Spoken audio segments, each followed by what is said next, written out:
Hello students, today we will solve question 7 to 16 of exercise 2.2. Okay, let's start. Okay students, let's see what is question number 8. Question 7 तक हम done कर चुके हैं. Question 8 से start करेंगे.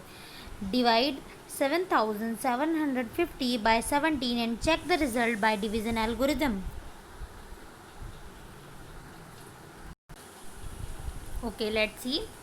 तो आपको क्या करना है, दोनों नंबर को डिवाइड करना है और डिवीजन एल्गोरिदम से आपको रिजल्ट को चेक करना है. तो simply we will divide 7750 by 17. We will get the answer which is 455. ठीक है. On dividing 7750 by 17 we get quotient 455 and remainder is 15. Check the division algorithm. Dividend equals to divisor into quotient plus remainder. Put all the values in the formula and get the answer. If it is equal to dividend, then your answer is correct. Now let's see question number 9. Find the number which when divided by 38 gives the question 23 and remainder 17. यानी कि वो number हमें बताना है जब हम उसको 38 से डिवाइड करें. क्वेश्चन आए 23 एंड रिमाइंडर आए 17. तो we will try the formula of division algorithm. Divisor, quotient, remainder. Now put all the values in the formula. Divisor into quotient plus remainder. 38 into 23 plus 17 and we will get the answer which is 891. ठीक है. This is the required number. This is the answer of this question. Now see question number 10. Which least number should be subtracted from 1000 so that the difference is exactly divisible by 35. यानी कि 1000 में से छोटे से छोटा क्या number minus करें कि ये 35 से एग्जैक्टली डिवाइड हो जाए. Firstly we will divide 1000 by 35. On dividing it we get quotient 28 and remainder is 20. Remainder 20 and the quotient is 28. Okay. So 20 should be subtracted from 1000. तो इससे हमें क्या पता चल गया कि हमको जो हमारा रिमाइंडर है उसको 1000 में से अगर हम सब्ट्रैक्ट कर देंगे तब जो हमारा आंसर आएगा it will be divisible by 35 fully. Now question 11. Which least number should be added to 1000 so that 53 divides the sum exactly. यानी कि 1000 में क्या छोटे से छोटा नंबर हम ऐड करें कि 53 से फुली डिवाइड हो जाए. तो to find the number we will divide 1000 by 53. We get the quotient 18 and remainder 46. To get the remainder 0. Remainder अगर हमें 0 चाहिए तो उसके लिए क्या करना होगा, 53 में से आप 46 को सब्ट्रैक्ट कर देंगे. यानी कि आपका जो डिवाइज़र है उसमें से आप रिमाइंडर को सब्ट्रैक्ट कर दीजिए. तब आपके पास क्या आता है 7. और 7 आपको क्या करना है,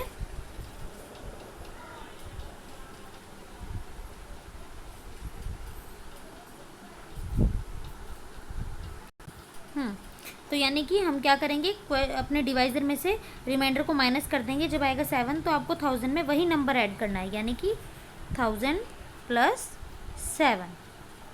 ठीक है. तो यानी कि वो अगर तो आपको बताना था विच लीस्ट नंबर. तो वो लीस्ट नंबर क्या है आपका 7. यानी कि 7 आपको 1000 में ऐड करना है ताकि आपका जो समय है वो एग्जैक्टली डिवाइड हो जाए bye 53. Now see question number 12. Find the largest 3-digit number which is exactly divisible by 47. तो largest 3 नंबर बताना है जो पूरा का पूरा 47 से डिवाइड होता हो. Firstly we all know that largest 3-digit number is 999 and we divided it with 47. After dividing it 47 we get question 21 and remainder 12. So on subtracting 12 from 999 we get 987. यानी कि 999 यानी कि आपका जो डिविडेंड है उसमें से आपको ये रिमाइंडर सब्ट्रैक्ट कर देना है. जब इसमें से आप ये रिमाइंडर सब्ट्रैक्ट कर दोगे तो आपके पास वो एग्जैक्ट नंबर आ जाएगा जिससे कि वो एग्जैक्ट 3 डिजिट नंबर आ जाएगा जो 47 से फुल्ली डिवाइड हो जाए। तो आपका आंसर होगा 987। Now question number 13, find the smallest 5 digit number which is exactly divisible by 254। यानी कि स्मॉलेस्ट 5 डिजिट नंबर आपको बताना है जो कि 254 से फुल्ली डिवाइड हो जाए। तो we all know that smallest 5 digit number is 10,000। Okay, now divide 254 by 10,000. On dividing 10,000 by 254 we get remainder is 94 and quotient is 39. So अब आपको क्या फाइंड आउट करना था, एक ऐसा नंबर जो कि 254 से स्मॉलेस्ट 5 डिजिट नंबर जो कि 254 से फुल्ली डिवाइडेड हो। तो उसके लिए आपको क्या करना है, इस रिमाइंडर को क्वेश्चन में से, रिमाइंडर को आपके डिवाइजर में से माइनस कर देना है। 254 माइनस 94 160। अब उस 160 को आपको क्या करना है, 10,000 में ऐड कर देना है। 160 should be added to 10,000 to get the smallest 5 digit number divisible by 254। 10,000 add 160, answer is 10,160 is the smallest 5 digit number which is fully divided by 254. I hope you understand the question. Now question number 14. A vendor supplies 72 liter of milk to a student's hostel in the morning and 28 liter of milk in the evening every day. If the milk costs 39 per liter, how much money is due to the vendor per day? देखिए, एक vendor है यानी कि एक milkman है जो 72 litre milk supply करता है स्टूडेंट के हॉस्टल में मॉर्निंग में और 28 लीटर इवनिंग में एवरी डे। अगर मिल्क की कॉस्ट है 39 पर लीटर, तो how much money is due to the vendor per day. तो पर डे वेंडर को कितना मनी ड्यू होता है, मतलब कितना मनी उसका उन पर ड्यू होता है कि कितना उनको देना है वेंडर को पर डे में। तो supply of milk in morning 72 litre, supply of milk in evening 28 litre, cost of पर लीटर मिल्क इज ₹39। तो मनी ऑफ पर डे कितनी हो जाएगी, 39 को आप दोनों टोटल ऐड कर लेंगे कितना लीटर मिल्क वो देता है, और क्योंकि ये पर लीटर की कॉस्ट है तो टोटल लीटर मिल्क से इसको आप मल्टीप्लाई कर देंगे, यानी कि 39 इंटू 100, यानी कि उनका टोटल वन डे का ड्यू होता है 3,900 rupees. Now let's see question 15. State whether the following statements are true or false. देखिए, if the product of two whole number is 0, then at least one of them will be 0. यानी कि अगर आपके दो number का product, मान लीजिए एक नंबर है A और दूसरा है B, और अगर उनका प्रोडक्ट 0 आ रहा है तो क्या दोनों में से एक नंबर 0 होना चाहिए, यानी कि A और B में से एक नंबर 0 होना चाहिए। यस, अगर एक नंबर 0 होगा तभी तो उसकी मल्टीप्लाई 0 से करने पर 0 आंसर आएगा। तो ये स्टेटमेंट हमारी हो जाएगी true. Now see second statement, if the